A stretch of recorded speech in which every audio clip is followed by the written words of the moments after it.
Some wounds strike far deeper than any physical injury, especially when they're dealt by the person you once loved and trusted more than anyone else. Up until that devastating evening, I was convinced my life was perfect, that I was the luckiest woman alive. Right until the moment my husband's brutal kick not only broke the bone in my leg, but shattered my faith and my heart along with it. In that darkest hour when despair nearly consumed me, it was in the clear, frightened gaze of my little 4-year-old daughter that I caught the faintest glimmer of hope. The pounding rain against the window echoed the same violent rhythm as the man standing over me. Pain surged upward from my injured calf until it filled my entire body, stealing even the ability to cry out. All I could do was curl on the cold tile floor, biting my lips hard enough to taste blood. My sight began to blur, yet Damon's polished shoes, planted right before me, remained sharply visible. He bent down, yanked my hair, and my head snapped backward helplessly. That once beloved face, now twisted with fury, was crimson and distorted beyond recognition. His voice came out like venom. "How dare you talk back, you worthless leech?" He bellowed that I'd refused to give him the $50,000 he demanded for his business, as if I would be pleased to see him destitute. Every accusation felt like a knife driven through my chest. Leech, that's what I was to him now. I had left my job at his insistence to raise our daughter Layla and care for the home. I'd handed over every dollar I owned, even the proceeds from selling the condo my parents had left me, to fund his endless schemes. And still, in his eyes, I was nothing but a burden. Fighting to hold back tears, I whispered barely audibly, "I swear, Damon, I don't have any more money. I gave you everything I had last month." "Liar!" he roared, jerking my hair tighter. "Didn't your adoptive parents leave you a house? You sold it and hid the money, didn't you? Tell me the truth." That house had been my adoptive parents' final gift, but I'd sold it 3 years earlier to pay for the heart surgery Damon claimed he needed. He had forgotten. I hadn't the strength to remind him. Pain burned so fiercely in my leg that it consumed my thoughts. Something was terribly wrong. I could feel it. My leg throbbed, yet beyond that there was numbness, a hollow absence of sensation. Tears and sweat mingled as I begged through trembling lips, "Please stop. My leg hurts so much." Damon only laughed, the sound chillingly detached. He released my hair, letting my head strike the floor. "Good. Maybe the pain will teach you to keep your mouth shut." Then he strode to the sofa, picked up his phone, and, as if flicking a switch, softened his voice to Honey. "Yes, sweetheart, I got your call. Just finishing some business. I'll be there soon. Can't wait to see you and our son." Our son. The words froze my heart. I hadn't misheard. Who was he talking to? What son? Confusion thundered louder than the pain. A faint sound came from the cracked door of Layla's room. My little girl. She had seen everything. Standing behind the door, eyes wide and wet, her tiny hands covered her mouth to stifle sobs. The sight of her splintered me completely. Damon noticed too. He turned sharply, glaring. "Stop crying and go to your room. Close the door." Layla trembled but didn't move. She looked at me instead, fearful yet alert, far wiser than her age, and in that moment of agony, I found a flicker of courage. Meeting her gaze, I shook my head slightly, then glanced toward the phone on the table beside the sofa. My eyes pleaded with her. I didn't know if she could understand, but Layla nodded faintly. When Damon turned away to light a cigarette, she slipped soundlessly from her room, barefoot and delicate as a shadow. My heart pounded as if it might burst. "Please don't turn around," I begged silently. Layla reached the table, feigned a stumble, cried ouch, and hit the phone, sending it tumbling onto the rug. "Clumsy kid," Damon barked, still not looking back. That was her chance. She grabbed the phone, clutched it to her chest, and ducked beneath the table. Her tiny hands shook as she unlocked the screen. The code was her own birthday. She scrolled the contacts and tapped beloved Grandpa.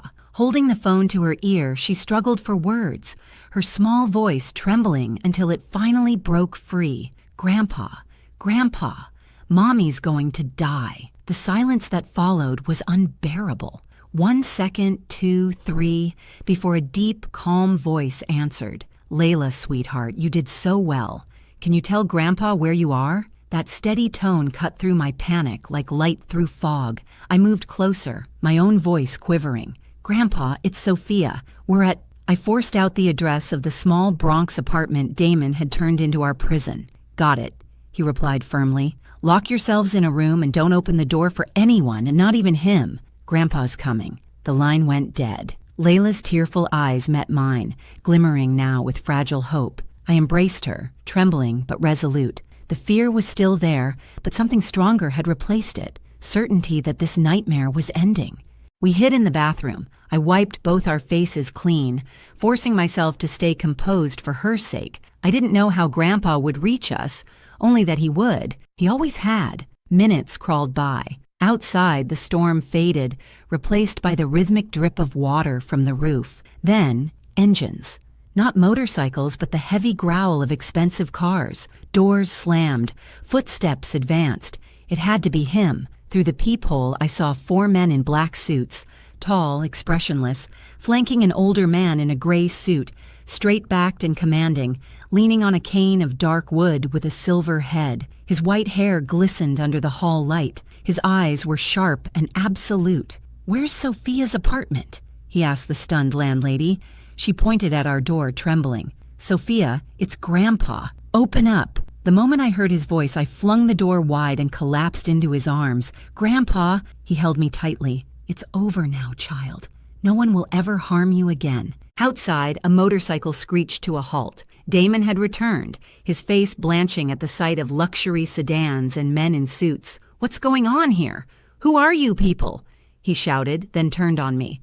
"Sophia, who's this old man?" Grandpa's calm stare froze him in place. "So you're Damon," he said evenly, "the one who hurt my granddaughter." "So what? You can't just barge into my home," Damon spat back. "Who I am doesn't matter," Grandpa replied, voice deep as thunder. "What matters is what you did." His gaze fell to my swollen leg, and one of the men stepped forward. "Damon Garrett, you're under arrest for domestic violence. Come with us." "What? That's absurd," Damon protested, panic rising. "The proof is right here," Grandpa said quietly. "The bruises on her body, and the call from my great-granddaughter." 2 men seized Damon as he thrashed helplessly. "Sophia, say something. Do you really want me in jail?" I looked at him with nothing but cold contempt. Grandpa gestured to another guard, who handed the landlady a thick envelope. "This will cover his debts and your silence. You've seen nothing. Understood?" She nodded frantically. Within moments, everything was settled. Grandpa turned to me, his tone softening again. "Come, little one. Let's go home." He carried Layla in his arms, and she nestled against his chest, finally safe. One guard helped me to the car, where a woman in a white coat waited. "Our family doctor," Grandpa explained. As the car rolled away, leaving the nightmare behind, the lights of New York shimmered outside the window. But inside me, a different storm was breaking, one that would lead eventually to truth, family, and the safety I had long stopped believing in. The doctor treated my injuries. Thankfully, my leg wasn't broken. Layla slept soundly in Grandpa's arms, exhaustion etched across her small face. Watching her, gratitude and pain mingled in my heart. Without her bravery, we might not have survived. I studied Grandpa, Alexander Monroe, the man who had once been only a distant figure in my childhood. Memories surfaced.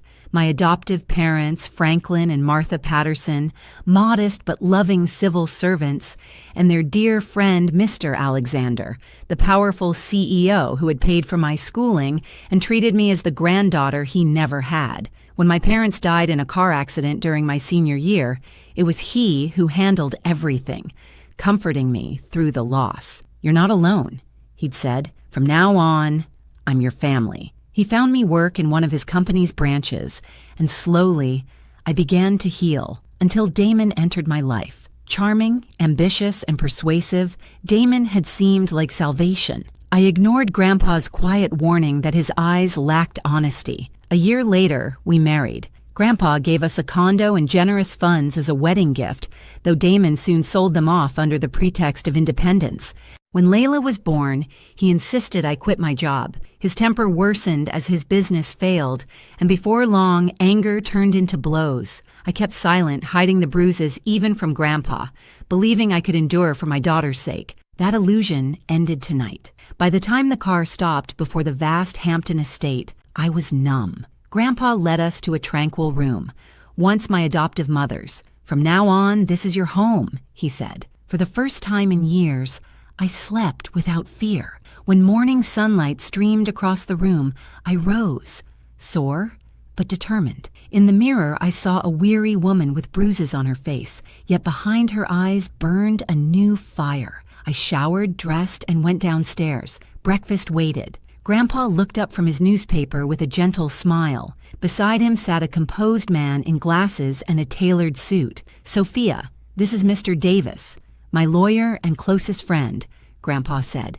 Mr. Davis greeted me warmly, expressing sympathy but focusing on what came next. Over breakfast, they spoke softly about the future, Layla's schooling, travel, and recovery, until, at last, we moved to the study. Surrounded by shelves of books, Grandpa's tone grew firm. "This isn't the time to grieve. It's time to act." Mr. Davis opened his briefcase. "Following the president's orders," he said, "we've begun investigating Damon Garrett's affairs. Our first step is to freeze all joint assets before he can hide them." "Joint assets?" I murmured. "There can't be anything left. I gave him everything." Mr. Davis smiled faintly. "Not necessarily. You're still legally his wife, which gives us leverage. We'll review everything again, thoroughly." We also had to follow the trail of every dollar I'd handed over to him to see its final destination. Grandpa inclined his head. "Exactly. That scoundrel couldn't have simply failed in a business. There has to be more to it. Davis, investigate all his financial movements over the last 3 years. Leave no stone unturned." "Of course, President," Mr. Davis responded. "We have someone watching him since last night. He's out on bail. And the strange thing is that he doesn't seem worried or nervous at all. In fact, just this morning, one of our men saw him at an upscale cafe with a woman." My pulse lurched at that. "Who is that woman?" My voice trembled slightly. "We are verifying her identity, but one thing is certain. Their relationship didn't seem like simple acquaintances." Mr. Davis produced a zoomed, distant photo. Damon seated close to a woman, his hand over hers. "And here's the important part," Mr. Davis went on. "Just after you left the apartment, he returned there. Our man overheard him talking on the phone, saying in a very irritated voice, 'The plan has gone awry.' That stupid woman isn't as simple as I thought. We'll have to find another way. The plan, that stupid woman." He was unmistakably speaking about me, about us, and about Grandpa. So last night wasn't a random explosion of anger from Damon at all. It belonged to a scheme I hadn't even suspected existed. With each minute, the situation grew more tangled and frightening. "One more thing, Ms. Hemphill," Mr. Davis added. "Legally, we have more than enough evidence to charge him with domestic violence, but to secure custody of little Layla and ensure he pays a greater price, we need more evidence proving he is an unfit father and has committed other illegal acts." Grandpa studied me, resolute. "Sophia, I know this is going to be very hard for you, but you have to be strong. This is your fight. Do you want a divorce? Get a settlement and let it go? Or do you want to go all the way, expose the true face of that man, and get justice for the years you suffered?" I glanced between Grandpa and Mr. Davis, feeling rage and resolve flare hotter. I had already lost too much. I couldn't risk losing my daughter, and I couldn't bear the thought of him walking free after all he'd done. "I want to go all the way." My voice had steadied. It sounded oddly unshakable. "I want him to pay for everything." Grandpa gave a pleased nod. "Well said, my granddaughter. Then let's begin with our plan." I remained in the study with them the entire day as they laid out a meticulous, sequential strategy. I, once merely enduring, now became a participant, a central lever in the legal and psychological campaign ahead. The road would be brutal, but I was done with fear. I had, at my back, not isolation, but a vast empire ready to shield and assist me. In the days that followed, I set aside my anguish and locked onto the blueprint Grandpa and Mr. Davis had drawn. The Hamptons mansion turned into our operations hub. Mr. Davis arrived daily to brief us and dissect fresh intel. I, a former stay-at-home mother, began absorbing unfamiliar legal and financial vocabulary. I devoured the files he supplied, determined to grasp every dimension of the battle before me. Though Grandpa didn't run the investigation personally, he steered the strategy and leveraged an expansive network to bolster us. His steadiness and clarity kept me grounded.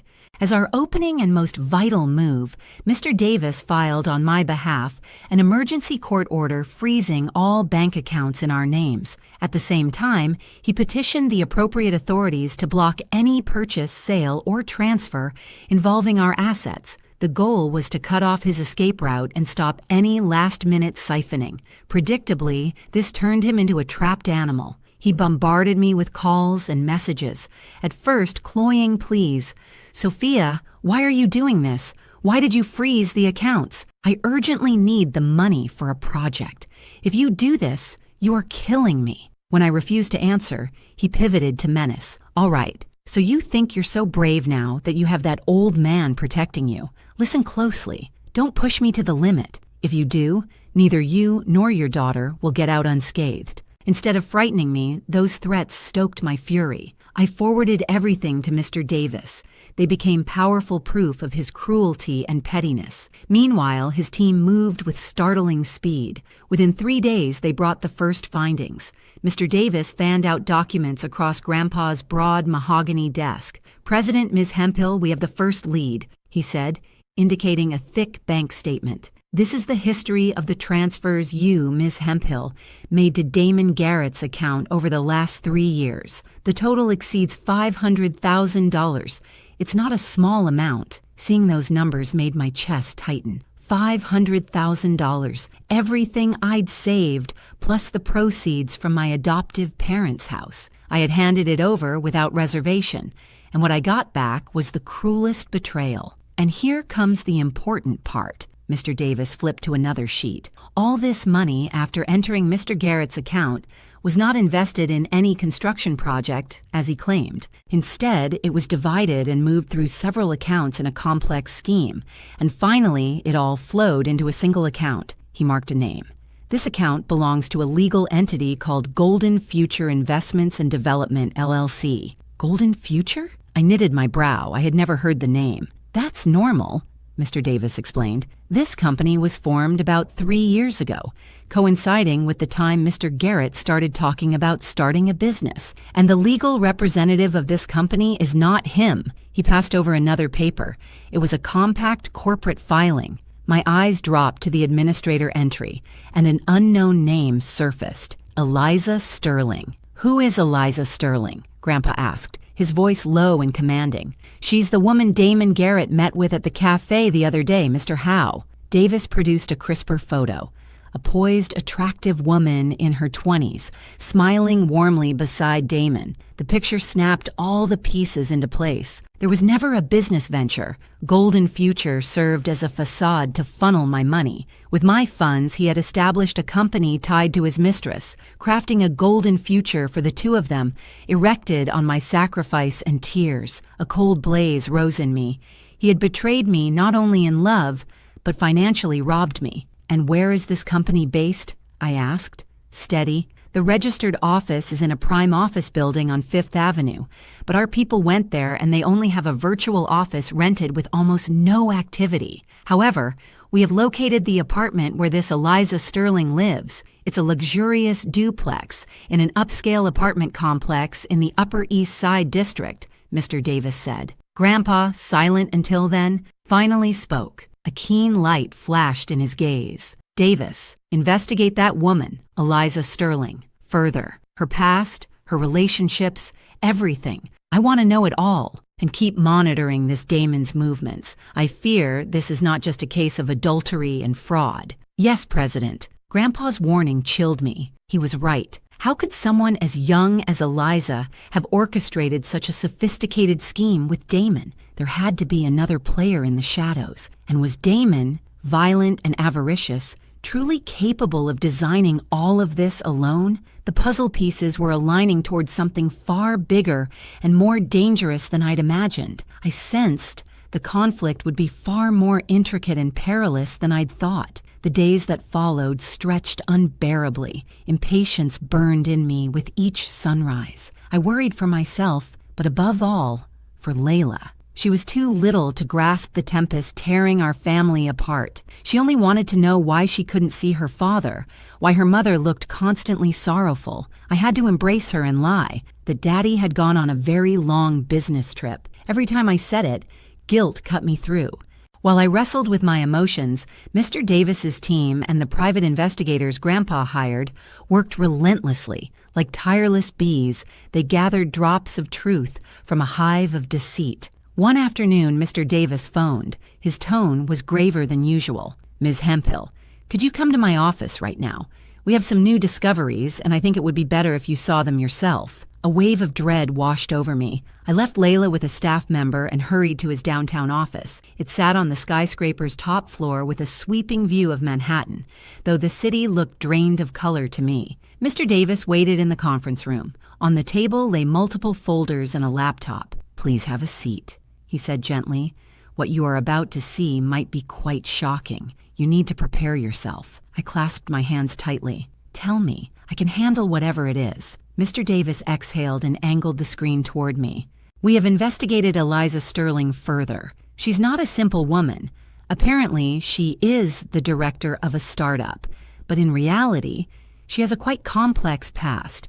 And most importantly, she and Damon Garrett did not meet recently." He hit play. A sequence of photographs appeared. The first showed Damon and Eliza walking hand in hand along a Miami beach. The timestamp was roughly 3 years earlier, just months after I'd sold my adoptive parents' house to fund Damon's supposed heart operation. So the illness had been a ruse to extract my last substantial funds. That money financed a getaway with his mistress and the launch of their new life. A crushing weight settled on my chest, and yet worse was still to come. Mr. Davis clicked onward. Images from the previous 2 years, moments that should have belonged to me and my child. Damon feeding a plump baby boy.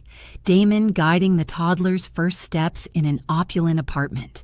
Damon, Eliza, and the child beaming over birthday candles. Their picture book family hurt to look at. Who is that child? My voice shook uncontrollably. He is the son of Damon Garrett and Eliza Sterling. Mr. Davis's tone matched the gravity. His name is Micah. He is over 2 years old. Damon Garrett has been deceiving you and living a double life. Micah, I repeated to myself. Even his secret son's name echoed our daughter Layla's. His cruelty had no floor. So that was the truth. The real face of the man I had lifted up at the cost of everything. Not merely unfaithful. He had another family. He was the father of another child. The money I had scraped together and handed over wasn't for a venture. It supported his second woman. I had been the diligent cash cow paying for someone else's happiness. This revelation cut deeper than any bruise. It mocked me and my love. I sat utterly still. Tears slid without stopping, but they were no longer weakness. They mourned my wasted youth, my complete deception.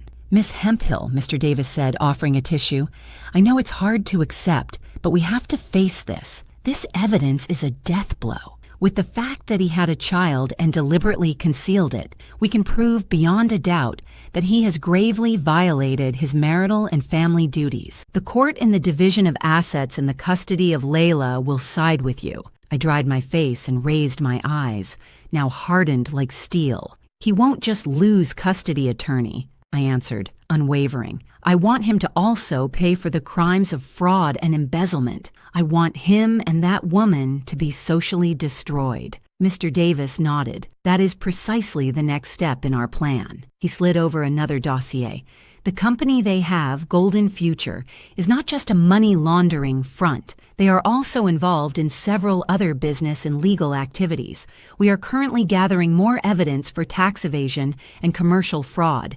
The net is already closing, Ms. Hemphill." I left as the city began to glow at dusk, hollowed out yet resolute. All affection for that man had vanished. What remained was a mother ready to fight for justice, for the future, and for her daughters. I couldn't afford defeat. As we tightened the legal noose around Damon and his mistress, they appeared either oblivious or convinced of their invulnerability. After days of silence and frozen accounts, Damon finally realized things weren't going his way. The The role of the misunderstood, wronged husband no longer worked. He reached for a final gambit, one he believed would sway a loyal, sentimental woman like me. His mother, my mother-in-law. One morning in the garden with Layla, a staff member rushed over. "Ma'am, there's an older woman at the gate saying she's your mother-in-law and she's causing a scene." My heart gave a jolt. My mother-in-law. It had been ages. After our wedding, she'd visited only a few times. A simple country woman, ferociously protective and demanding when it came to her son. In her world, Damon was flawless, and every misstep excusable. I doubted she'd come to check on my well-being. "Let her in," I told the staff evenly. I sent Layla to her great-grandparents and went alone to the living room. I wanted to face her head-on. As soon as she saw me, she rushed over, not to strike or scold, but to drop to her knees and weep. "Oh, Sophia, my daughter, how can you be so cruel? Do you want to kill my Damon?" Her dramatic display blindsided me. The household staff watched, stunned. "Mother-in-law, please get up. Calmly tell me what's happening." I tried to lift her, but she clutched my legs and refused. "No, I won't get up until you promise to forgive my Damon. He's my only son. If anything happens to him, what will become of me?" She launched into a tearful appeal.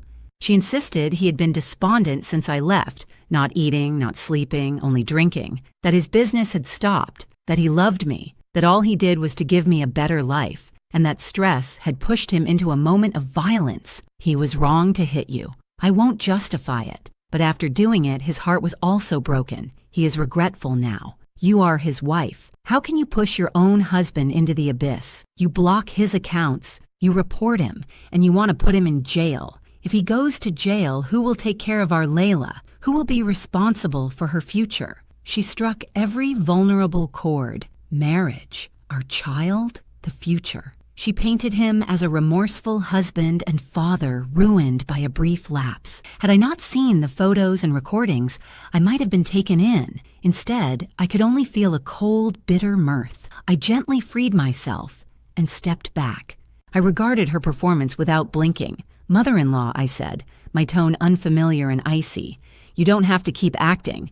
That drama doesn't work on me anymore." She sprang up, tears gone in an instant, fury and shock in her gaze. What are you saying?" "Go back and tell your son that if he is truly repentant, he should go to the courthouse and confess everything. If he plans to continue this charade, we will see each other in court. You insolent viper. It was a bad day when my Damon married someone like you. Do you think because you have money and connections, you can trample on our family? You'll see. You won't get away with this." She unleashed curses and insults. Once they would have wounded me. Now I watched as if it were a low-budget soap opera. "Please call an employee. Escort this lady out." 2 bodyguards arrived and led her away. She fought and screamed in vain. "You'll regret this, you rotten thing. I swear I won't stand idly by." Her voice carried even beyond the gate. The house quieted again, though a tempest churned inside me. Her failed act made one thing plain. They would not stop. Greed and selfishness saturated them to the core. They would use any foul tactic to get what they wanted. I also understood that after this sentimental ploy, something uglier would follow. I needed to be ready for anything. This wasn't only a courtroom fight, it was also a struggle over image and nerve. Her theatrics taught me I couldn't remain reactive. Answering every blow would keep me perpetually on the back foot. I had to change the narrative and appear before them and the world reborn. I was no longer Sophia, the submissive, timid wife. I had to become Sophia Monroe, the vice president of the Monroe Group, authoritative, confident, impossible to dismiss.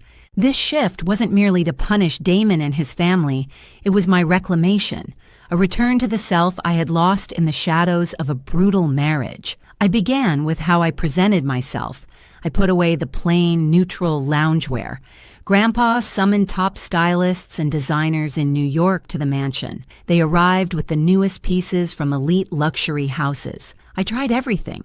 Flowing silk dresses, razor-sharp suits, glittering evening gowns. With each outfit, I felt myself reassembling. My long hair, usually tied back, was sculpted into full, elegant waves and colored a refined ash brown. The makeup team worked with precision, never heavy-handed. They erased fatigue, emphasized my features, and gave me an air of thoughtful authority. When I faced the mirror, I barely recognized the woman, a stranger and yet deeply me. She was who I should have been all along. A brilliant, steady confidence began to rise, but the true transformation was inward. I changed how I thought and acted. I immersed myself in the group's work. I stopped being a passive presence in meetings.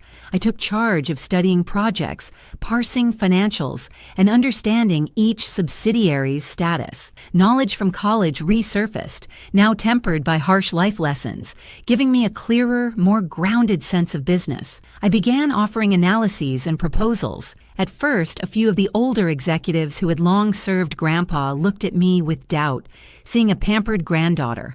I didn't flinch. I won them over with numbers, coherent reasoning, and incisive arguments. Gradually, their expressions shifted to respect. Grandpa watched my evolution, speaking little, pride bright in his eyes. He started assigning me weightier responsibilities and brought me into talks with key partners. "The business world is the fiercest battlefield," he told me. "It will make you stronger and tougher than any university." He was right. Each negotiation and challenge became a lesson. I learned poise under pressure, how to read motives, how to make decisions that were both firm and accurate. My assurance no longer derived from Grandpa's protection, but from my own competence and work. I stopped shrinking under scrutiny, and my voice didn't shake when I addressed a room. I had reclaimed myself. The change extended beyond the office. I rebuilt my social presence. I attended industry galas and charity functions. I appeared in public as someone new, an elegant, beautiful, intelligent, charismatic executive. The media shifted from calling me the victim of a tabloid-worthy divorce to the princess returning to the Monroe Empire, the rising figure in business. I knew every headline would reach Damon's ears. I needed him to witness it. I needed him to understand that the woman he had discarded and scorned now stood somewhere he would never reach. I wanted his regret, yet beneath that, the change was for me.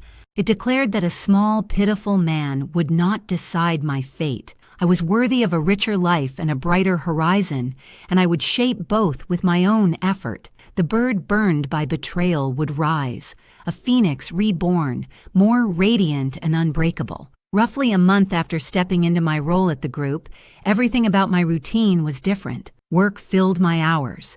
Meetings, flights, negotiations. That pace dulled the ache and pushed my focus toward tomorrow. The media spoke more and more about the vice president of the Monroe Group, about me. I had no doubt Damon and his relatives watched every mention, yet they said nothing. No calls, no texts, no scenes. That quiet unsettled me. Were they scheming?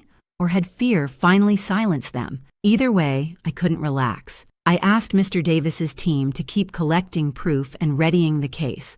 One Saturday, after a heavy week, I chose to spoil myself a little. I wanted to find presents for Layla. Her school performance was coming, and I wanted her to look like a little star. I took the white convertible sports car Grandpa had gifted me and drove to a high-end department store downtown. The old awkwardness was gone. I walked with ease. Elegance had become second nature. In a luxury children's shop, I was selecting a pink princess dress for Layla when a cutting, recognizable voice sounded behind me.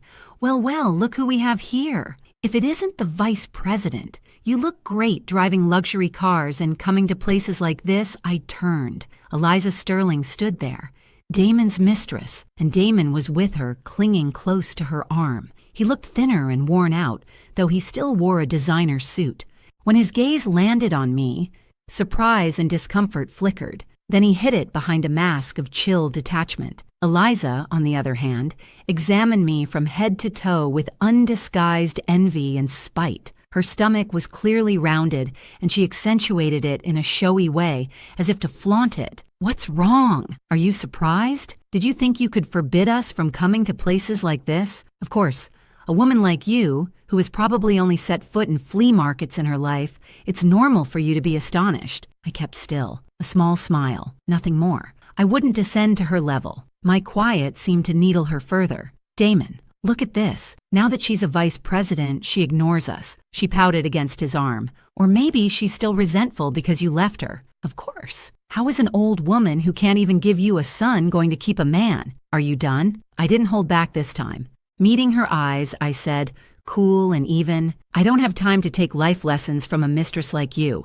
so would you mind stepping aside? What? How dare you? Who is the mistress? Her face flushed. I am Damon's fiancée and the mother of his son. You are the one who doesn't belong here. She lunged, but Damon blocked her. Enough, Eliza. Don't cause a scene here. His tone sounded worn. He looked at me, conflicted. Sophia, we don't have to go through this. It's water under the bridge. Yes, it's water under the bridge, I answered. So control your woman and tell her not to bark around and bother people. I took the dress and went to pay. I deliberately presented the black card Grandpa had placed in my wallet, the symbol of no limit. The saleswoman's demeanor shifted in an instant, almost a curtsy. Eliza and Damon turned ashen watching it.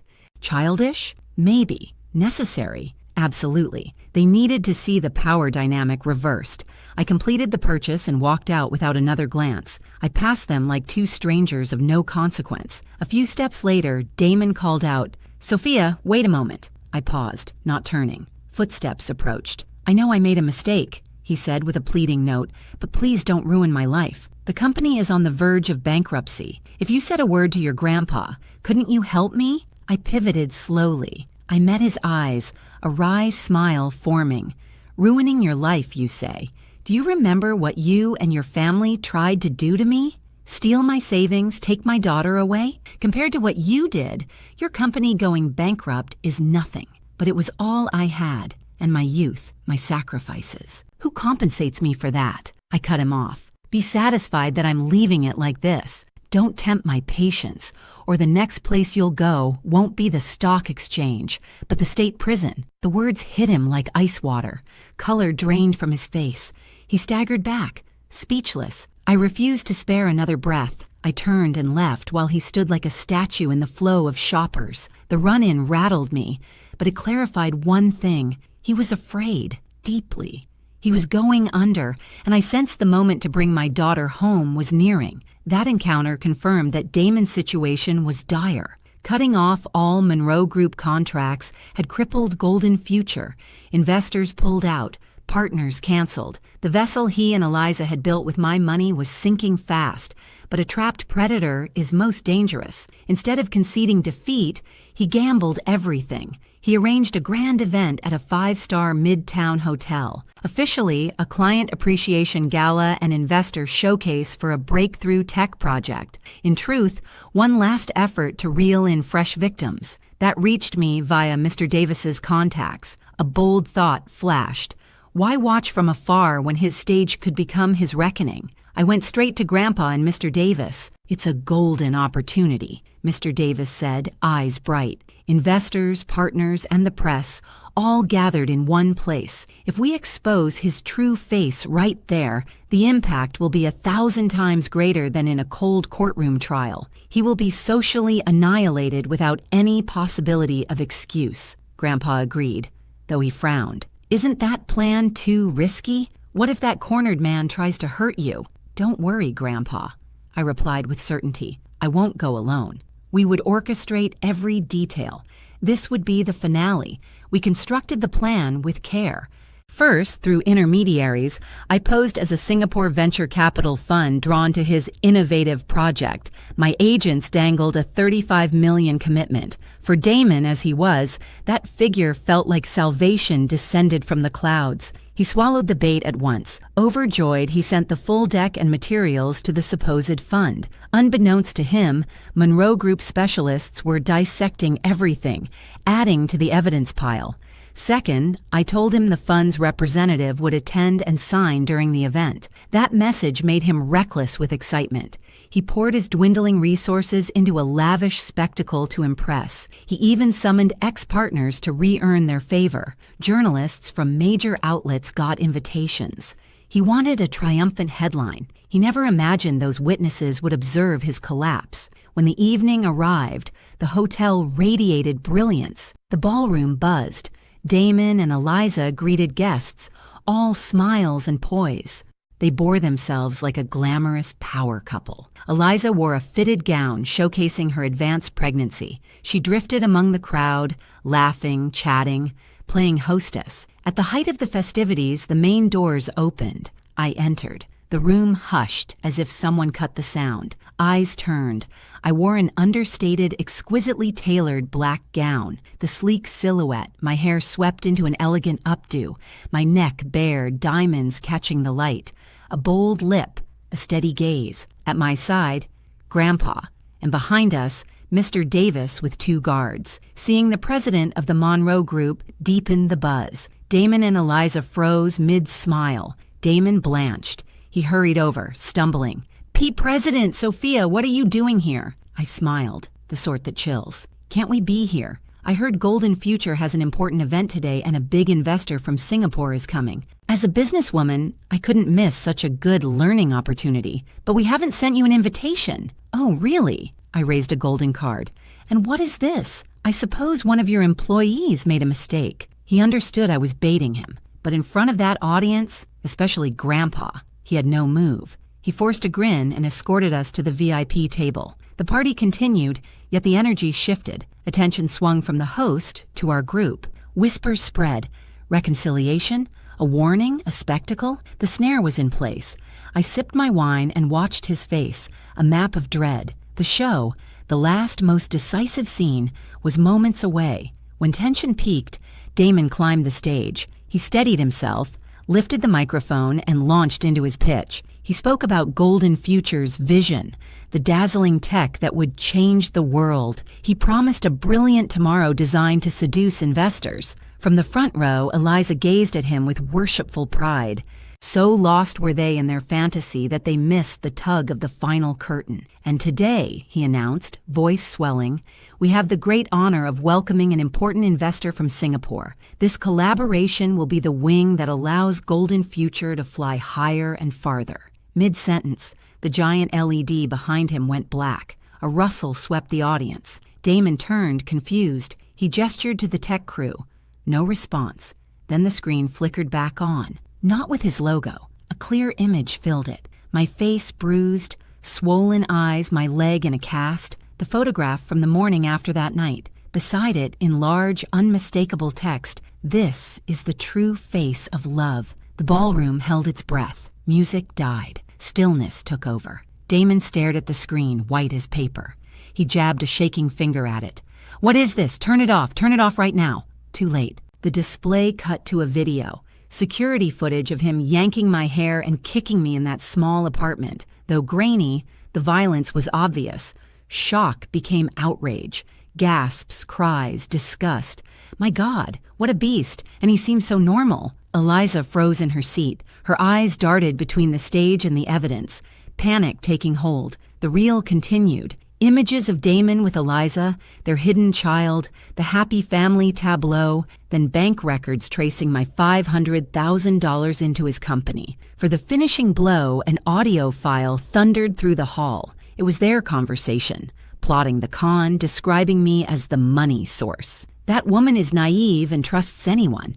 She's easy to fool. As soon as you ask for money, she gives it without question." Damon's smug, contemptuous voice filled the room. When it ended, fury erupted. The hush exploded into condemnation. "Scammer! Rotten thing! Thief!" Investors and partners who minutes earlier had listened attentively now stared as if at a monster. Some walked out. Others lifted phones to capture the downfall. Damon stood rigid under the lights, trembling. Everything caved in at once. He looked down at me, eyes blazing with hate and despair. He realized this was my design. I rose and stepped onto the stage. A staffer, stunned, passed me the microphone.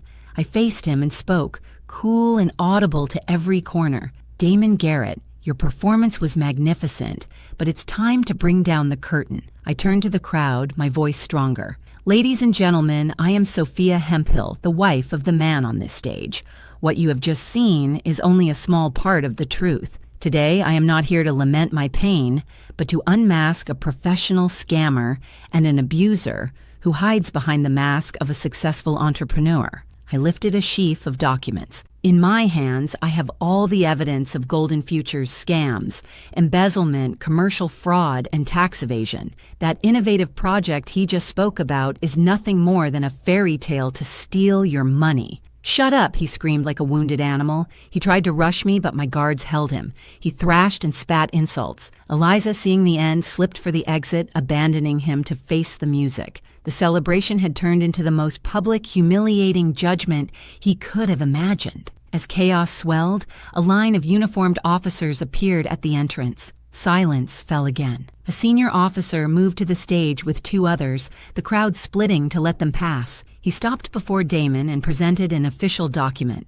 "Damon Garrett, you are under arrest for the alleged crimes of fraud, embezzlement, serious assault, and commercial fraud. You must accompany us to the precinct to give a statement." It was the final hammer blow. His fight drained away. He sagged, eyes vacant. He understood it was over. Two officers cuffed him. The click of metal echoed like a tolling bell. "No, it wasn't me. She set a trap for me," he mumbled, but the word thug followed him, and no one cared. They led him out through a corridor of disdain, head bowed like a beaten cur. The doors shut, and with them, a life shattered. At the same time, another team arrived at Eliza's luxury home. She had fled the party only to meet the law head-on. Shaken and heavily pregnant, the bravado vanished. Under questioning, she crumbled and confessed. She admitted the scheme with Damon.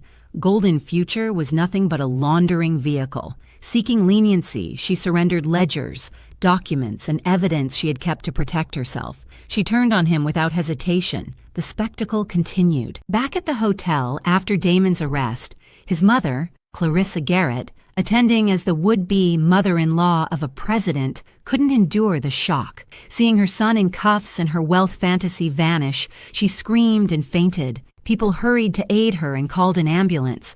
They took her away unconscious. The drama she and her son had staged ended as tragedy for their own household. Justice moves slowly, but it comes. The perpetrator, the accomplice, the enabler, every one of them met the consequences. I observed from the stage, quiet. No giddy triumph, just a deep calm. At last, justice. Grandpa came up and rested a hand on my shoulder. "It's all over, my granddaughter." I nodded. A single tear slid down. Not from misery, but release. I had crossed the tempest. Blue sky awaited. In the days that followed, the case dominated headlines. With evidence that couldn't be disputed and Eliza's confession, every crime surfaced.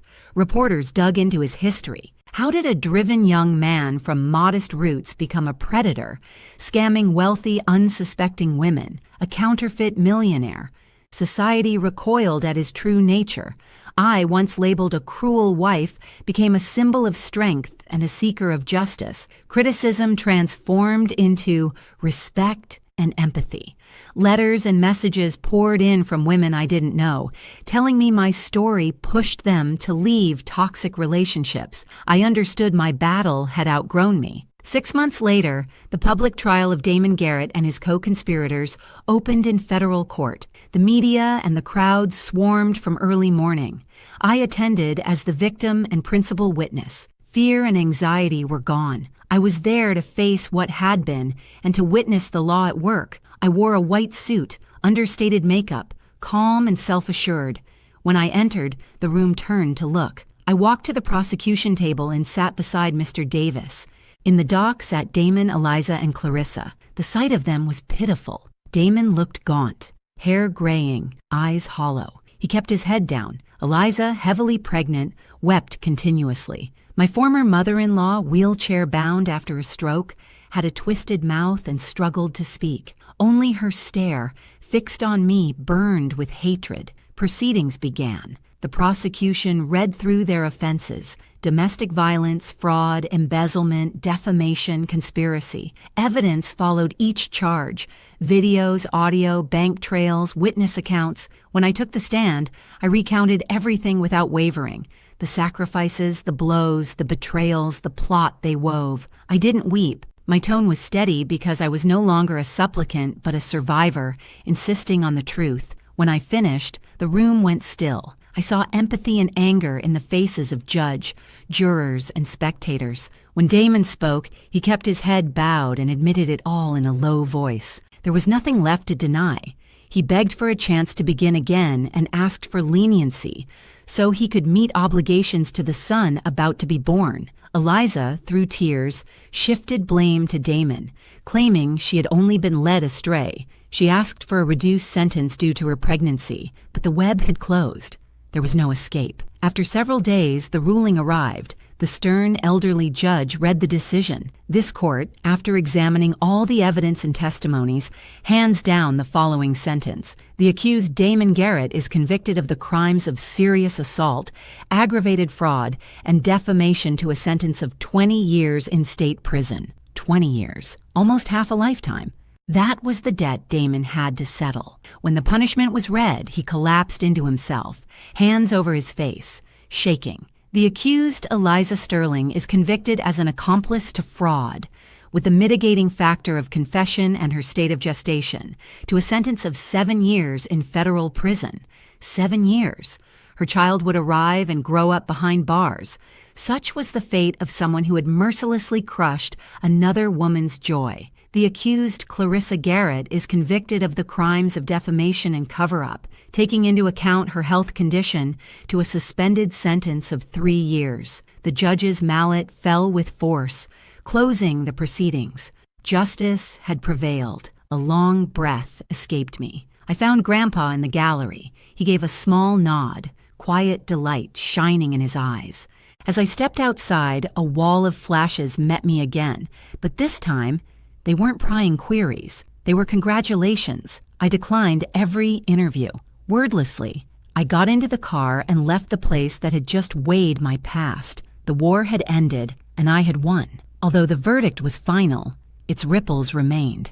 Damon's relatives saw their world collapse. For me and Layla, it marked the first steps toward mending and rebuilding. A court victory didn't erase the scars, particularly for my daughter. She had seen the violence, endured a sudden separation, and had grown withdrawn and timid. Nights often ended with her waking and calling my name in terror. Watching that pierced me. I knew legal success was only a starting point. Now the priority was restoring my child's laugh and innocence. I chose to set my responsibilities at the group aside for a while. All my hours would be given to Layla.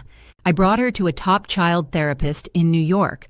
Following the doctor's advice, I practiced listening, soothing fear with steadiness and love. Our shared recovery began. We traveled, turquoise shores, white sands, tall peaks. We built castles, flew kites, and lingered for sunsets. I wanted her to learn that beyond the darkness she had seen, the world held astonishing beauty. We joined art programs. We painted, touched piano keys, shaped clay. I wanted her emotions to flow through colors and music. Little by little, Layla changed. More laughter, more words, fewer terrors at night. She returned to being that sweet, bright girl, and as she healed, so did I. By staying close, caring without condition, I filled the hollow in me. Thoughts of the past loosened. My anger toward Damon faded. I realized clinging to rage would only keep hurting me. Forgiveness wasn't for his sake, but to grant myself calm. Alongside caring for her, I turned to my own well-being. I enrolled in yoga and meditation. Breathing and gentle movement steadied body and mind. I also dove into books on philosophy, psychology, and the craft of living. The world seemed vast and interesting again. I stopped retreating and welcomed companionship. I met old friends for coffee and conversation. In business circles, I found new friends. Women tough and self-reliant. They showed me other paths to fulfillment. Joy didn't have to come from a man. It could rise from one's work, passions, and self-determination. One day, Grandpa invited me into his study. He handed me a portfolio. Sophia, these are the files for several charity projects sponsored by the group. Take a look and choose the one that resonates most with your heart to manage yourself. I think the time has come for you to do something for society. I leafed through proposals. Schools for rural children, housing for low-income families. My eyes halted on the Serenity Home, a refuge for women and children affected by domestic abuse. My heart leapt. This was my calling. Using my story and experience, I wanted to stand with women walking a similar road. I wanted to tell them they were not alone, that after any storm, the sun returns. Healing meant more than soothing pain. It meant turning pain into power and purpose. I had found my way. 3 years, not an eternity, yet enough for even the deepest hurts to ease, enough for the inner storm to settle into still water. People say time cures all, but I learned time itself does nothing. It's a vessel. We choose to fill it with recovery or let it spoil. Our will decides. I chose hope. Our lives, Layla's and mine, open to a blank chapter, each line written in the ink of calm and laughter. My little one, who once saw the worst, had become a confident, luminous second grader. The fear had left her eyes, replaced by curiosity and joy.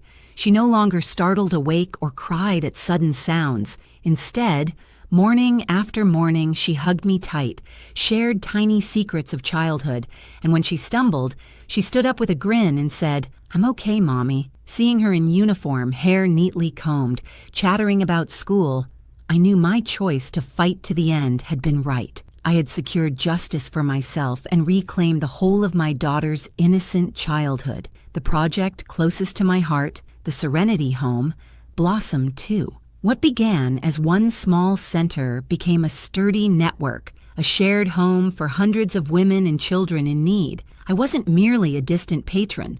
I was a sister, a friend, a companion. 2 afternoons each week, I sat with them, not to oversee, but to listen. I heard a single mother's account. After a decade of abuse, she escaped with 2 kids. Through tears, she told me that seeing my story on television gave her the strength to go. She thought, if she could do it, why can't I? I am also a person, and I deserve to be happy. I heard a 17-year-old describe leaving school to marry a wealthy but violent man, arriving one stormy night with nothing but sorrow. Now she was back in class, inching toward her dream of fashion design. Each testimony mirrored pieces of my own history. I saw myself in their fear, their pain, and their fragile hope. Helping them helped me. I learned again that the way through suffering isn't to bury it, but to raise it like a torch for those still wandering in the dark. In quiet moments, my thoughts drifted to Damon's family. Even without looking, news reached me. They said Eliza, after release, slipped away with her son, took a new name in a far-off town, and started over. The boy likely kept her going. My former mother-in-law, worn down by loss and illness, died alone in a care home. And Damon, 20 years is a long stretch. He's serving his time behind steel and stone. I feel neither hatred nor satisfaction now. The fire has cooled to near indifference. Their ending was of their own making. The past is like a flood that recedes and leaves silt behind, the residue of forgetting. I learned to let it go, not to absolve them, but to unchain my spirit. Under Grandpa's steady mentorship, my role in the group ceased to be a burden and became a passion. I proved, to the world and to myself, that I could stand on my own. I was no longer merely the president's granddaughter. I was Sophia Monroe, the CEO of the Monroe Group, who steered through a global economic crisis, sealed a multi-million-dollar deal with partners in Japan, and grew the brand throughout Asia. Professional triumph brought independence, but the sweetest moments were simple ones with family. One weekend, beneath a clear sky and a clean ocean breeze, Layla, Grandpa, and I drove to the California shore. Instead of an opulent resort, we rented a small cottage near a garden of bougainvillea. The sun sank slowly, gilding sea and sky. Layla teamed up with local kids to build a sprawling sandcastle. Her bell-like laughter mingled with the surf, a harmony of peace. Grandpa and I shared a wooden bench and watched quietly. He had grown older, silver white hair, yet clear eyes and the same gentle smile. He no longer carried a conglomerate on his shoulders. He found happiness in gardening, books, and time with his only great-granddaughter. "Look at her," Grandpa said. Pride brightened his gaze. "She's just like her great-grandmother, always cheerful and full of energy." I rested my head on his shoulder, slender, yet still my firmest support. "Thank you, Grandpa, for always being there, for giving everything to my daughter and me." "Silly girl," he said, smoothing my hair. You've earned your own happiness. You are the strongest and resilient person I know." We sat together, 3 generations bound by love and sacrifice, stronger than blood. Then a familiar baritone sounded behind us. "Good afternoon, Mr. Alexander." "Sophia, I hope I'm not interrupting." I turned, and my pulse jumped before I could stop it. Marcus stood there, the gifted architect I'd met through Serenity Home. He'd joined not as a contractor but as a volunteer, using his free time to repair and design spaces for women in need. A kind, steady man with a generous heart. He knew my history and never looked at me with pity or prying curiosity, only with respect. "Marcus," I smiled, easy and natural. "And just taking a stroll.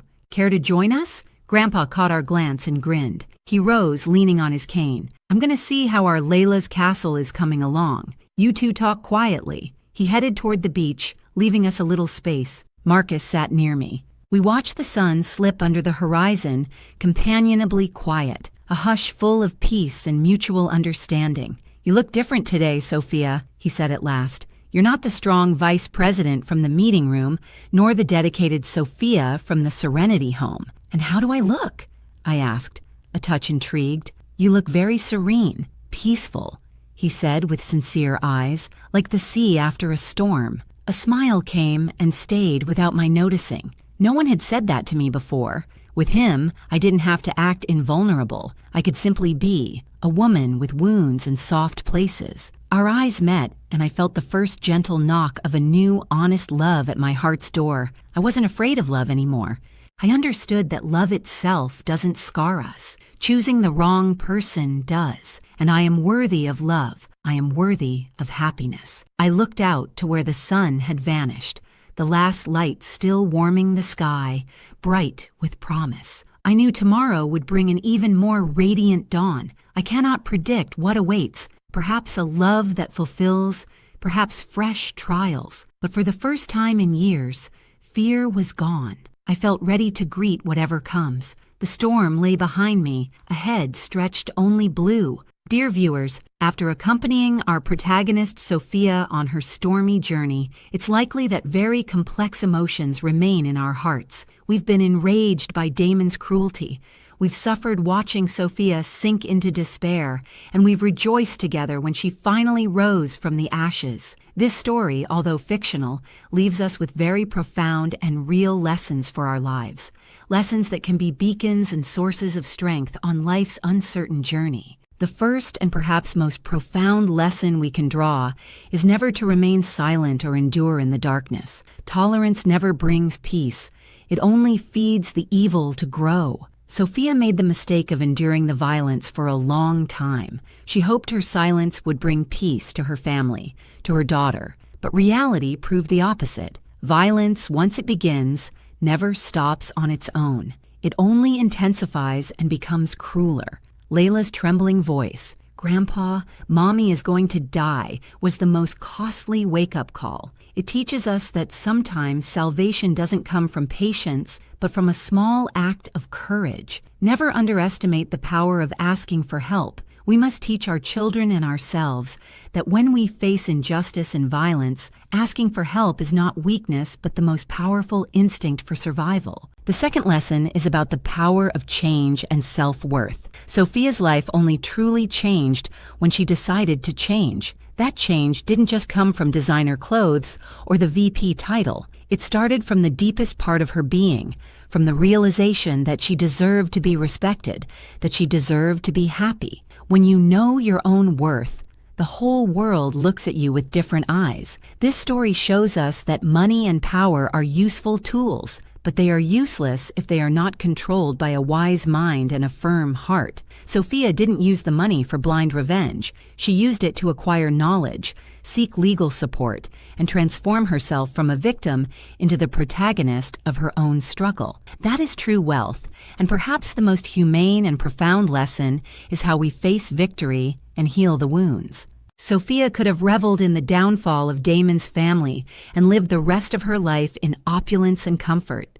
But she didn't. She transformed her pain into compassion and her wealth into a tool to help others in similar situations. The Serenity Home is not just a charity project, it is a symbol of rebirth, proof that after the storm, the human being can be stronger and more compassionate. True victory is not when the enemy falls, but when, after everything, you can stand tall, look at the past with serenity, and move toward the future with an open heart. It is a journey to transform pain into strength and personal misfortune into value for the community. I believe everyone, men and women, can find a part of themselves in this story. Perhaps you are going through some pain right now. Perhaps you feel powerless against life's injustice. Remember that you are never alone. Dare to raise your voice, to ask for help, and most importantly, to believe in your own worth, because the brightest dawn always comes after the darkest night. What do you think of this story? Which lesson resonated most with your heart? Share your thoughts in the comments. Your contribution can be a great encouragement and valuable advice for someone who needs it.